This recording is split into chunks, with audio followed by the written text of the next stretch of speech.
ചില സ്ഥലങ്ങളിലൊക്കെ വീഡിയോ എടുക്കാൻ ചെല്ലുമ്പോഴേ അവരുടെ പോസിറ്റിവിറ്റി നമ്മളിൽ ഇങ്ങനെ നിറയ്ക്കുന്ന മനുഷ്യരെ കാണും. അത് സ്നേഹമായിട്ടും കരുതലായിട്ടും രുചിയായിട്ടും ഒക്കെ നമുക്ക് തിരിച്ചറിയാൻ പറ്റും. ഇതാണ് തങ്കമണിയമ്മ. അച്ഛൻ്റെ പേര് മണിയൻ എന്നാണ് കേട്ടോ. ദോശ മാത്രമാണ് കിട്ടുക. ഒരുപാട് വർഷങ്ങളായിട്ട് ഇവർ കട നടത്തുകയാണ്. ദോശയുടെ കൂടെ കഴിക്കാൻ നിറച്ച് കറികളും, കടലക്കറിയും ചമ്മന്തിയും സാമ്പാറും മുളക് കറിയും അങ്ങനെ പോകുന്നു. പണ്ട് സ്കൂളിൽ പഠിച്ച കവിതകളൊക്കെ ഇപ്പോഴും ഓർമ്മിച്ച് വെച്ച് ഇങ്ങനെ പാടിക്കൊണ്ട് നിൽക്കുന്ന ആളാണ് ഈ അച്ഛൻ.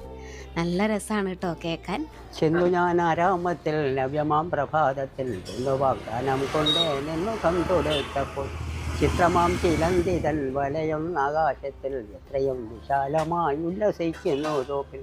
വലിയ ആംബിയൻസ് ഒന്നുമില്ല, ഇരിക്കാനും സ്ഥലക്കുറവുണ്ട്.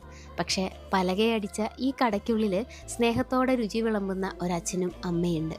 10-15 പേരൊക്കെ മാത്രമാണ് ഇപ്പം ഇവിടെ എത്തുന്നത്. കുറച്ചും കൂടി